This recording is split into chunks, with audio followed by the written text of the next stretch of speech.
Okay, we gotta start. Game time. This afterwards.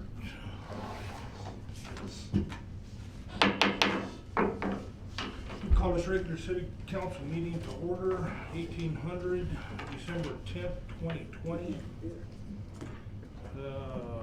Roll call. We have Councilman Jackson, we have Councilman Kester, we have Councilman Nielsen, and myself in the chambers. We have Vice Mayor Payne and Councilman Marsh on the phone. Okay, next order of business would be the Pledge of Allegiance and invocation. Chief Christensen, would you lead us in the pledge, please? Sure. I pledge Allegiance to the flag of the United States of America and to the republic for which it stands, one nation under God, indivisible, with liberty and justice for all. Continue the same. Jim, please. Our Father God, we thank you tonight that we can gather here and that you join us, that you oversee all that we do, that you care about what we do. And Father, I just ask that you would give your wisdom to this council, that they might guide this city in a way that's pleasing in your sight. And we'll praise you and thank you in Jesus' precious name. Amen. Amen. Amen. Thank you, Kip.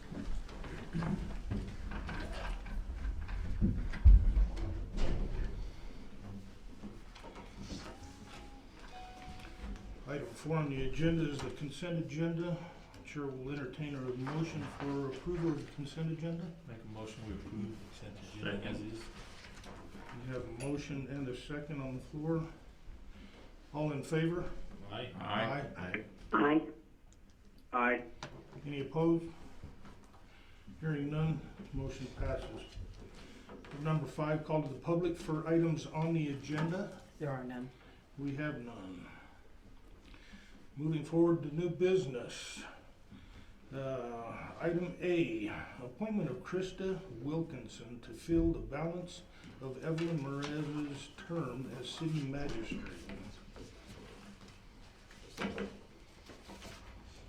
You get a motion? You get a motion and a second, and if there's any discussion, we'll I so move that we I'm not second that. appoint her. have a motion and a second. This is to appoint Krista Wilkinson to fill the balance of Evelyn Merez's term as city magistrate. Have a motion and a second. All in favor? Aye. Any opposed? Aye. Was that an aye in opposition or aye in favor? We have any discussion, questions, or comments? She comes highly recommended. Yes, she does. She's been there for quite a few years, so she knows what she's doing. I feel confident with her in the position. Just for the record, for Adam and Vice Mayor Payne, Councilman Dixon is now in chambers. Okay, now we will move on to item 6B, Police Department Annual Report. We have the grace of the Chief of Police here with us tonight, so Chief Christensen, if you take it away. Thank you, Mayor and Council. We had a busy year to this point. Our calls for service increased by 296 calls this past year. As I explained last year, we have CAD calls and then we have dispatcher reports, which are DRs. We actually pulled less DRs this year, but more CAD calls. Our thefts declined this year by 13%. Hey Nathan, if I can interrupt, can you define what those two terms are? Define the terms. Oh, the CAD? Yeah, what does that mean? CAD is a computer automated dispatch call. When a person calls in or a complainant calls in, dispatch makes a call for it. If it requires a DR where a report needs to be made, i.e. arrest, or we're going to submit a report for review for charges, then a DR is pulled, and it's called a dispatch report. And that's what the officers write the reports under. We lost 3 employees last year, but hired 3. But recently I let an employee go who was on probation. so we're currently a position short. We do have someone in the background process that we're hoping to hire soon for an academy that starts in January. That would put us back to full staff. However, it's an 8-month process from the time he finishes the academy to the time he finishes his field training. It'll be 8 months that will still be down. To provide the minimum coverage, we do work 12-hour shifts. So we are accumulating quite a bit of overtime. The officers do have an option to work a 4-hour day during their work week. However, with sicknesses or people going on vacation, trainings and things like that, it makes it difficult to maintain the coverage, so that contributes a lot to the overtime if you see that in the budget coming up. Last year we had 252 thefts. This year we had 220 reported thefts, and that includes shopliftings. Our warrants went down 47%, and that is due to COVID restrictions. There for a while, the jail wasn't accepting any misdemeanor warrants. Hence, our officers weren't actively running people, or if they were running subject for a warrant and they came up with a misdemeanor warrant, we let them walk. We weren't allowed to arrest them because we didn't have any place to put them. Our disorderly conduct calls for service increased by 46%, from 137 last year to 200 this year. Most likely again due to COVID restrictions, people being stuck at home, getting irritated with each other and things like that. And that also increased our burglary or our domestic violence 21% from last year. Our burglaries went down, which is a good thing. Went from 45 reported burglaries last year to 32 this year. Let me go back. My stats are from December 1st of last year, 2019, to November 30th of this year. That's what these stats are from. Our warnings and citations went down significantly just due to the fact that we weren't actively making a lot of traffic stops because of COVID restrictions in the beginning. And then in the end, we were responding to more emergency type calls where the officers were required to go to calls, and so the self-initiated activity on traffic stops decreased. Last year we had written, 793 warnings covering 857 violations. This year we only wrote 100 warnings covering 124 violations. It's a decrease of 87%. Citations, last year we wrote 376 citations. This year we wrote 249, for a decrease of 34%. Our accidents have stayed about the same. We had 106 last year and 105 this year during the same time period. Graffiti went down. We had 17 reported cases last year and only 10 reported this year, so it's a decrease of 41%.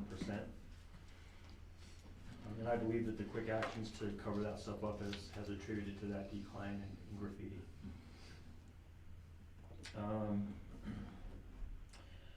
Again, our arrests went down from last year. On adults, 715 last year. We had 553 this year. And again, that's due to the fact that a lot of people we encountered had warrants, but we weren't able to take them into custody at that time. Our sex offenses, we had an increase in sex offenses from 6 last year to 8 this year. Dead bodies, we responded to 17 deceased individuals this year. Last year we had 10, so it's a 70% increase. We didn't have any reported suicides this year, so that's good. We did have 1 homicide this year. Previous to this year, I believe the last homicide we had in Holbrook was in 2015. And I'll talk more about that here in a little bit. Our auto thefts stayed about the same. We had 21 last year and 19 reported this year. Our assaults with firearms, we had 3 last year and 0 this year. We had 3 arsons last year and only 1 this year. Robberies, we had 4 last year, 2 this year, so it decreased by 50%. On average, last year we had 9 officers working during that time period. This year, during the same time period, we had an average of 8 officers working, which equalizes, it's equivalent of about 1,188 calls per year per officer, an average of 99 a month.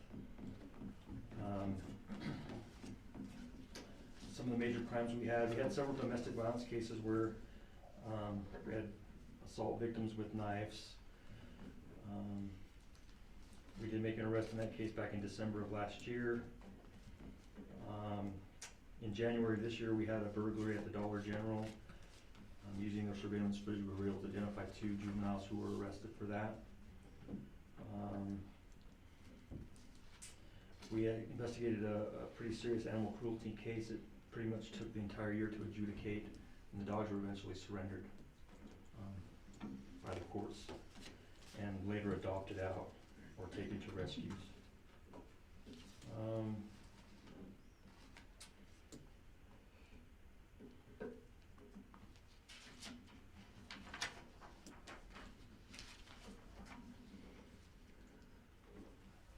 In April, we had the incident where the car crashed into the Nakai Indian Jewelry.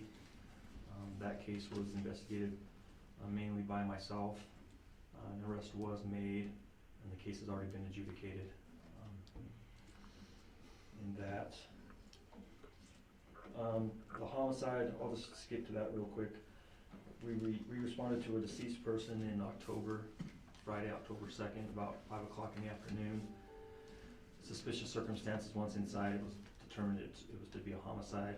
I have made great strides in that case, a lot of which information I'm not prepared to release at this time due to the sensitivity of the case and integrity of the investigation. We have identified a suspect, and I'm hoping that soon have an arrest on that person in that case.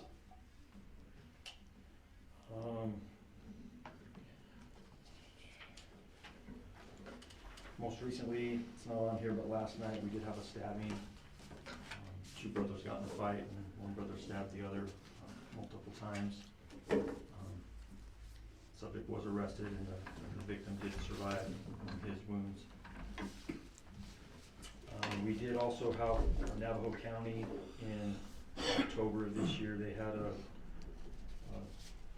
homicide out in Sun Valley, and the information came out quickly, and we were able to identify the vehicle and get it pulled over and the suspect taken into custody safely. The county is investigating that case. All we did was locate the suspect. We did have an incident also in November last month, the 22nd, where one of our officers identified a vehicle that was occupied by 2 wanted felons. The driver had a felony warrant from the U.S. Marshal's Office for an armed robbery on the reservation. They did flee from us. It was a low speed pursuit because the vehicle they were in had some transmission issues. Ultimately, at the termination point, they attempted to enter the interstate the wrong direction out of the truck stop, and we did use a pit maneuver to stop the vehicle from entering the interstate. Short foot pursuit, and both subjects were taken into custody without further incident. And that's all I have at this point. Do you have any questions? Councilman Jackson, You have any questions? Councilman Dixon. Yeah, you said you had a decline in graffiti cases between last year and this year. Yes. How many of those, and then you gave a number for this year, how many, what was We that? had 10 this year 10? and 17 last year. Okay. And how many of those graffiti cases were actually found by the officers rather than receiving a report? I didn't search that statistic, so I don't know. Okay. And then Tom and Susie's. I know that wasn't 19, I think that was 2018. That was, yeah, it's been a few years. Yeah. There was a suspect who was identified, but he refused to talk. It kind of worked out between Sholo, Snowflake, and us. It was the same suspect that committed several burglaries. Our problem is we didn't have a lot of physical evidence connecting him to those cases, although we do know who he is, and he's refused to talk. But there hasn't been much headway in that case. Okay. He is in custody on unrelated charges in DOC. Okay, thank you. Any further? Councilman Nielsen. Thank you. You do a wonderful job here, and we feel safe and protected with the police force we have. I feel we have a really good department right now. Have some young officers, and we're working out some kinks with them and their, the way they talk to people, but we're working on that. Councilman Kester? I have nothing. One more, is just a comment. I really appreciate the relationship that we as a city, the citizens and the police department and the council and the city manager have. And I like that we all work together and the relationship that we have. Thank you, Nathan. Councilman Marsh? You got two more. Councilman Marsh, do you have any questions of the chief?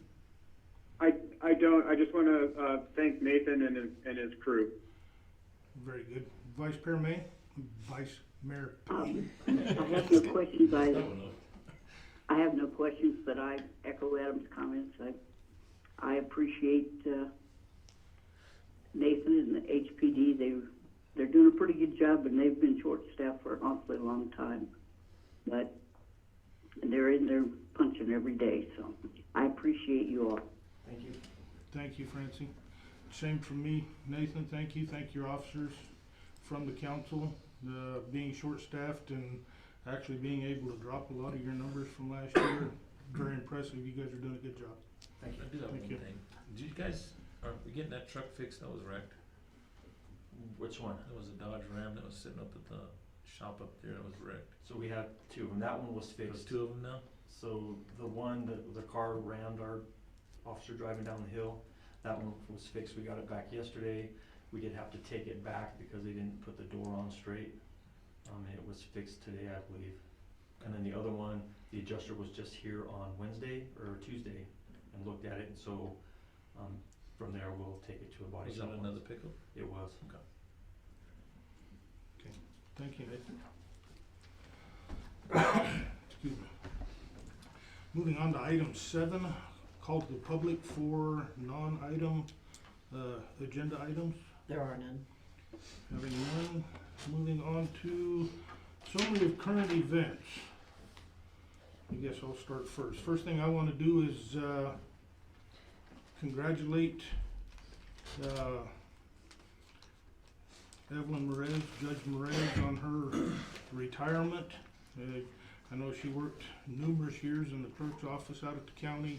She spent 11 years here as a JP, and I guess she finally decided it was time to give it up and let somebody else do it. So I'd just like to send our congratulations from the council out to Judge Merez, and thank you for your service. Moving on, obviously there's a lot of question in reference to what is happening at the Super 8 motel up on the hill. What has happened is Navajo Nation has contracted with a company, PEA or PAE, through the Navajo Nation, and PAE has contracted with Super 8. They are leasing the entire motel. 25 rooms, from what we were told, 25 rooms will be for staff. They have on-site medical team, they have on-site security. The big trailer sitting outside is a mobile kitchen. They are doing food preparation for everybody in there. The purpose of this project, and we're not the only ones, there's I believe 5 others on the reservation in Gallup and in Farmington, New Mexico. But what they have determined in the attempts to mitigate the coronavirus on the Navajo reservation, they have found that a lot of multi-generational housing families out on the reservation, where you have 4 or 5, even 6 families living in one dwelling, if one person gets sick, it's nearly impossible for them to isolate them and keep from infecting the other people. This is a completely voluntary program. If a person is tested positive, they have the option to come in here and quarantine for the 10 to 14 day quarantine term. The Navajo Nation release did mention that these people, that they can leave on their own free will. Me and the city manager had a big concern with that. We talked to the field supervisor from PAE, and yes, they by law cannot make them stay there, but this company, they transport the patients in to the facility. If they decide they do not want to stay, they have to check out, and this company will transport them directly back to their place of origin. They will not be allowed to walk out of the motel into the streets of Holbrook. So if they do decide they do not want to participate in the program any longer, they will be transported back to the place of origin. And that I know is one of the big concerns. We found out about this, I believe I got an email about a week ago, this company wanting to meet with us. Of course, they wanted to meet Tuesday morning, but I had jury duty. We weren't able to meet with them until Wednesday. And we got all the information at that point in time. They really didn't even know where they were going to situate. I didn't know where they were going to situate until I noticed they started setting up, 2 or 3 days ago, up at the Super 8 motel. Now, this is not a contract with the city. It's not a contract any way with the local government. This is a private contract between the Navajo Nation, PAE, and the Super 8 motel. And I would, if anybody has any further questions, please feel free to call me. I'll be more than happy to discuss it with you. I know there's some anguish, but I believe that these people are going to be very safe. I believe you have more of a chance as far as catching the coronavirus going to the local stores in town, because they're running a pretty tight ship up there. And like I said, if somebody wants to leave, they're transported back out. They have on-staff medical, they have on-staff food, and 24/7 security up there. And this company provides it all. As a matter of fact, I spoke with the motel manager last night, and as of, I believe it was 7 o'clock last night when I spoke to her, they had 0 occupants at that time. They don't have anybody in at that time. They did retain, actually, Super 8 as far as their housekeeping people, because this company came in and leased the motel for the duration of this. The Motel 8, or the Super 8, did furlough their employees, and this company picked these employees back up, gave them training, and they're now paying them probably twice of what they were making to work up there with them. So nobody's lost their job or anything. I know there's concerns, there's been mention on Facebook and stuff like that they're still renting rooms. Yeah, you can go online and still make reservations, but you can't get into this Super 8 because it's fully occupied by that company. And they've leased the whole motel. And I hope that clears it up. I'm sorry if we did not get the information out. The information was brought to us very late coming. And again, it's not a contract that has anything to do with the city. Any further information, a lot of that I believe would be obtained from the Navajo Nation. Dr. Jill Jim, I believe, is the one that's heading it. As a matter of fact, she's the one that Vice President-elect has selected to be on her COVID team for the nation too. So she's pretty well versed in the virus and what's going on. So at that point in time, I will end my report and I will move on to council members. Councilman Jackson. The only thing I have is I want to jump on board with you and wish Judge Merez a happy retirement.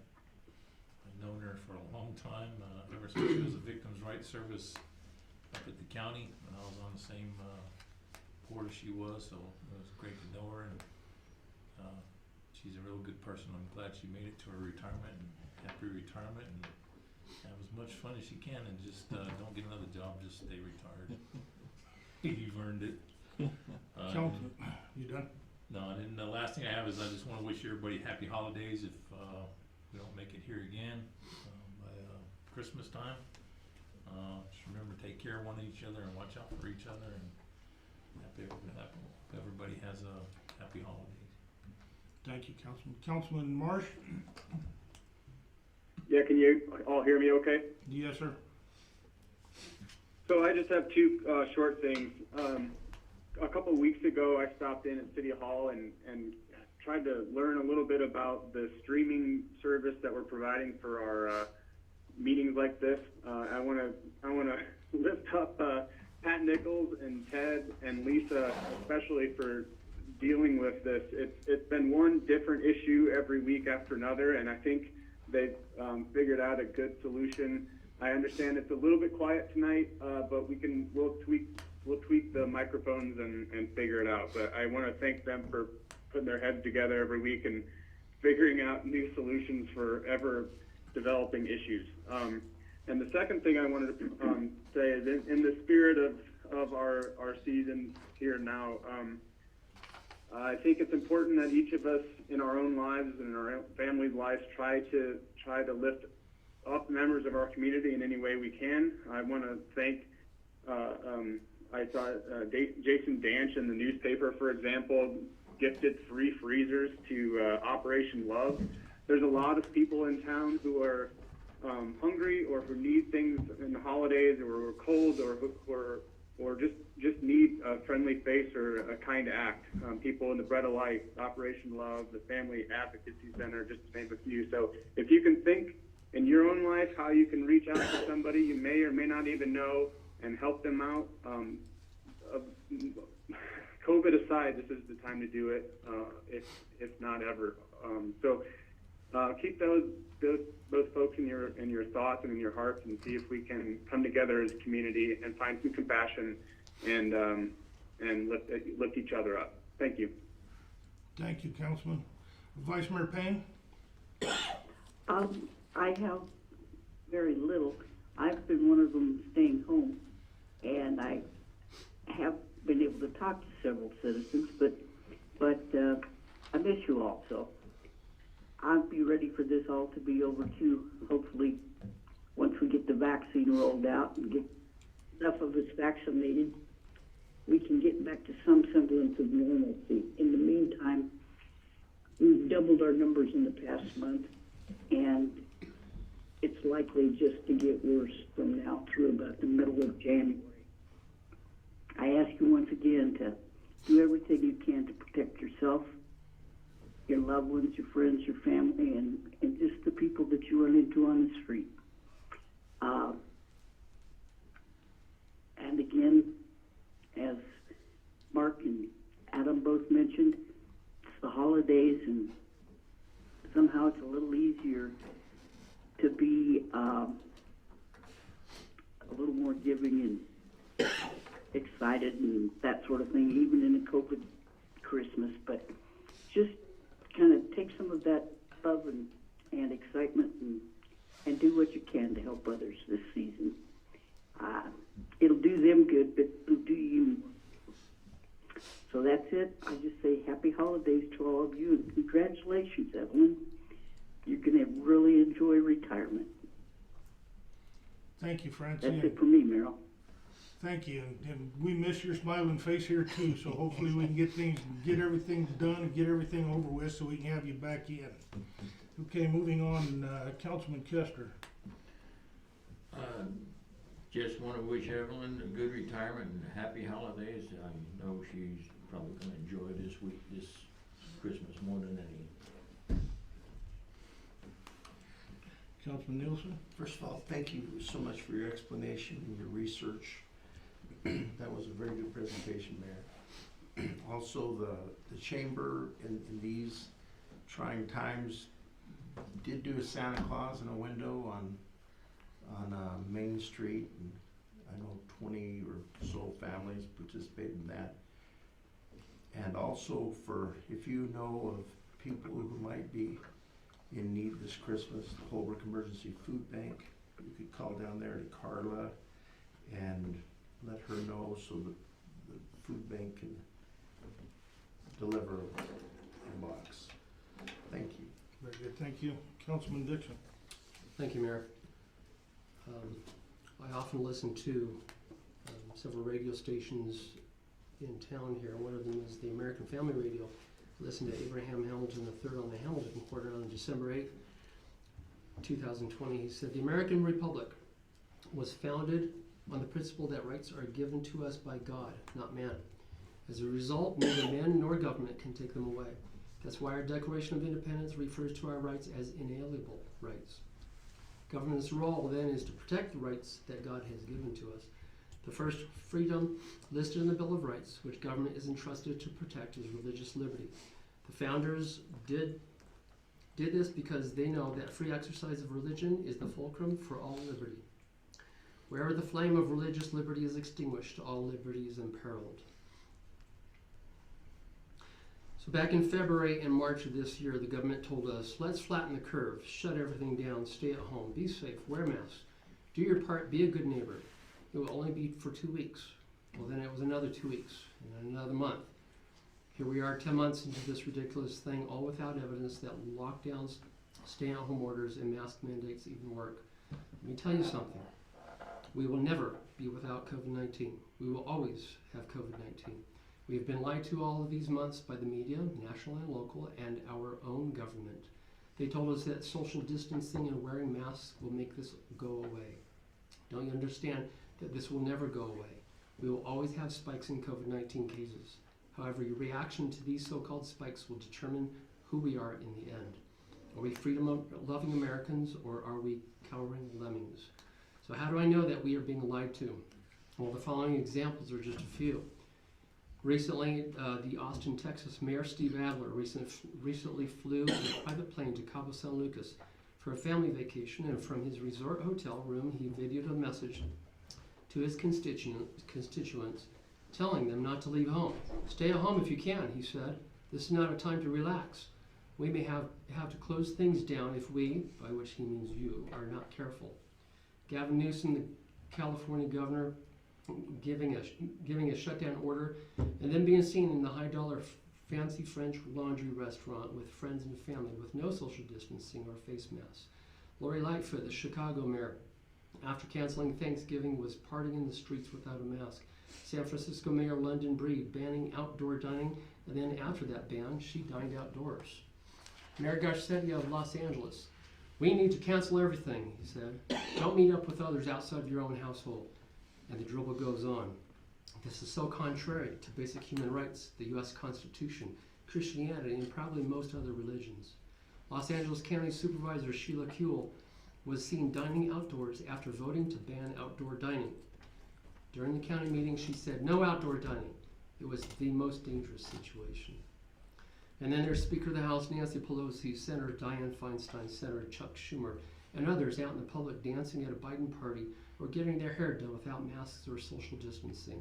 Don't forget that a mere few months ago, some of these same politicians joined terrorist protesters who destroyed many of these same leaders' cities. Other governors and mayors, such as those in New Mexico, Michigan, California, Oregon, Washington, and others who are intoxicated with power and shutting down their states and cities, all of which will implode. Johns Hopkins study finds, as stated in CDC data, COVID has not increased the U.S. death rate. We all know about the number padding of alleged COVID-19 cases, including one of many where a man fell off a ladder and died. This was counted as a COVID death. False COVID testing numbers are misleading, and false numbers are driving public hysteria. PCR testing above 30 are useless, but the PCR for COVID standards are 40 plus. A recent Supreme Court of the United States case against New York Governor Andrew Cuomo, ruling that the government, quote, is not free to disregard the First Amendment in times of crisis, close quote. That's Justice Gorsuch. Our founders wrote the Constitution knowing that there had been and would be pandemics, and that the Constitution is never suspended during times like this because our rights are given by God himself. Government only has the power to protect our rights. The government cannot take away your right to assemble together, or your right to religion, or freedom of speech, or the press, or to redress the government, or any other right. The government has no right to tell you to social distance, especially when there is no evidence that such distancing has any preventative effect. Also, social media and mainstream media suppress and cancels the truth about COVID-19. I challenge all of you to look into why they do this. Remember back in March, President Trump said that our country should be open by Easter. These so-called experts like Dr. Fauci fraud said, oh no, we can't open by Easter. That will be when the Rona will be at its worst. Remember the computer models that predicted this? Dr. Fauci fraud did not even believe this, as he was seen out in public without a mask and social distancing. And then there was Memorial Day and Independence Day, Halloween, and of course, Thanksgiving Day. We can't have people gathering to celebrate one of the most beloved holidays in America. What about Christmas? What are these hypocrite politicians and media saying about America's most beloved holiday? And by the way, the most religious holiday for most Americans. They are telling us once again to shut down, but only for 3 weeks. Remember, flatten the curve. When we say enough is enough, this whole shutdown mess and mask mandates and social distancing propaganda and keeping children out of school is killing America. The mask on children is killing them and creating fear in them that they will never be rid of. Are we willing as Americans to do these lockdowns, wear face diapers, social distance, etc. for the rest of our lives? Mark my words, that's where this is headed. Once government takes power and takes away your rights, they never give them back. We, the people, must stand up and speak up and take our God-given constitutional rights back. Do your research. Stop listening to the lying media and the lying hypocrite politicians. Look up the study done in Denmark about masks and why this research is being suppressed. By comparison, in July, Dr. Fauci fraud told a group of Georgetown University students that he has no intention of conducting a controlled study in the U.S. concerning face mask effectiveness. Why not? Dr. Roger Hodkinson, an Alberta pathologist and virologist, said, quote, "There is utterly unfounded public hysteria driven by the media and politicians. It's outrageous. This is the greatest hoax ever perpetrated on an unsuspecting public," said Hodkinson. He went on to say masks are utterly useless. There's no evidence base for their effectiveness whatsoever, he said. Who are we now as Americans? Where did the fight in us go that won 2 world wars and beyond? Why has our thinking changed from the government fearing the people to the people fearing the government? Why do we have blind, unscientific information governing our lives in a way that government was never supposed to have been able to do? Most of you even willingly gave up your fundamental God-given rights without question and without evidence. How did this happen, and how are we going to get our rights back? I have heard that it takes about 6 months to develop a habit. We are now 10 months into this scaredemic. Even if the government told you tomorrow, which they will not do, that masks are no longer needed, I would wager that 95% of you would still wear them because this is now a formed habit. Go to www.americasfrontlinedoctors.com and learn the truth about masks, social distancing, and shutdowns. Pay close attention to the video entitled Mask Myths. Go to newsmax.com, theepictimes.com, afr.net, onenewsnow.com, and others to learn the truth, unless, of course, you do not want the truth. Months ago in this very council chamber, it was said without evidence that Arizona was the worst place in the world for COVID-19. This has never been true. Lastly, I know people who always wore a mask and they always social distanced. Guess what? They still got COVID. Even if you take the so-called COVID vaccine, you can still get COVID. I'm hearing about cases where people have received vaccine and they still contracted COVID. How many of us got flu shots and then still got the flu? This is no different. Are you willing to risk your life or the life of your loved ones to take a vaccine that may kill you? Check out the Bill Gates Foundation's vaccines in other countries and find out how many people have died from those. Keep in mind that some vaccines are made from the stem cells of murdered babies. Is the COVID vaccine one of those? Benjamin Franklin said, "Those who give up liberty for safety deserve neither liberty nor safety." Thank you, Mr. Mayor. Thank you, Councilman Dixon. Moving on to City Manager Soltis. Okay, I regret to inform you that we're losing a longtime employee, Stacy. Her last day will be January 8th. We will miss her. We wish her the best in her retirement years. We will not be filling her position. Her duties will be redistributed between current staff. This also means that City Hall will no longer be open on Fridays.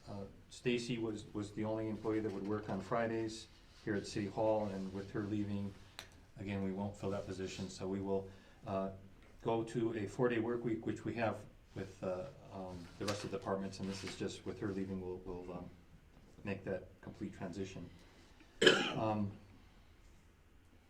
There's as you know, a medical marijuana facility in town. They've done a number of expansions on the inside of the building. They've kind of maxed out the inside of the building. They now have plans to expand their grow operation outside. Staff will ensure that the applicable state regulations are followed. As you know, the state has stepped in and decided what can and can't be done as far as marijuana is concerned, and we'll just make sure they follow those regulations. A medical marijuana dispensary will soon reopen in the Powwow. I think before my time there was one there. They closed down, they'll be opening back up again. Again, we'll make sure that staff ensures that they're following applicable state regulations as far as that dispensary is concerned. The former Star Inn has a new owner who has acquired the property through back taxes. We are working closely with him to make sure that that property gets cleaned up. We are in the process of repairing our trash compactor. Presently, we don't have sufficient funds in our sanitation fund. A new compactor costs about $36,000. So we did some upgrades for the electrical and now are in the process of getting the rams built on the inside for about $2,000. That'll be done locally. Well done. And as far as the staff is concerned, we had priced out getting the rams done out of Phoenix at a price of $14,000. So instead of $14,000, we're going to get them done locally for $2,000. So it was a good job on the part of staff to find someone local that was able to help us repair those rams. The water and wastewater rates will be increasing January 1st by the CPI, Consumer Price Index. This year, the CPI for that period of time is 2.1%. That works out to about a 14-cent increase for residential water and about a 26-cent increase for wastewater. And the per unit residential rates will increase by about 4 cents. Again, we went to the CPI increases so that every year we would get gradual increases and we wouldn't end up with a very large increase over a big period of time. Finally, I want to say Merry Christmas. I hope all of you have time to spend with your families. I know I will be. That's it. Thank you, Mary. Thank you, Manager. Moving on to item 9, submissions of written petitions for items not on the agenda. There are none. Having none, moving on to item 10. Chair will move for adjournment. Make a motion, we adjourn. Have a motion and a second for adjournment. All in favor? Aye. Aye. Any opposed? No opposed? Thank you guys, Francie, Adam, thank you Thank you. guys. Thank everybody else. Good meeting. Merry Christmas, everybody. Same Merry to you. Christmas. You too. Do we have more cards?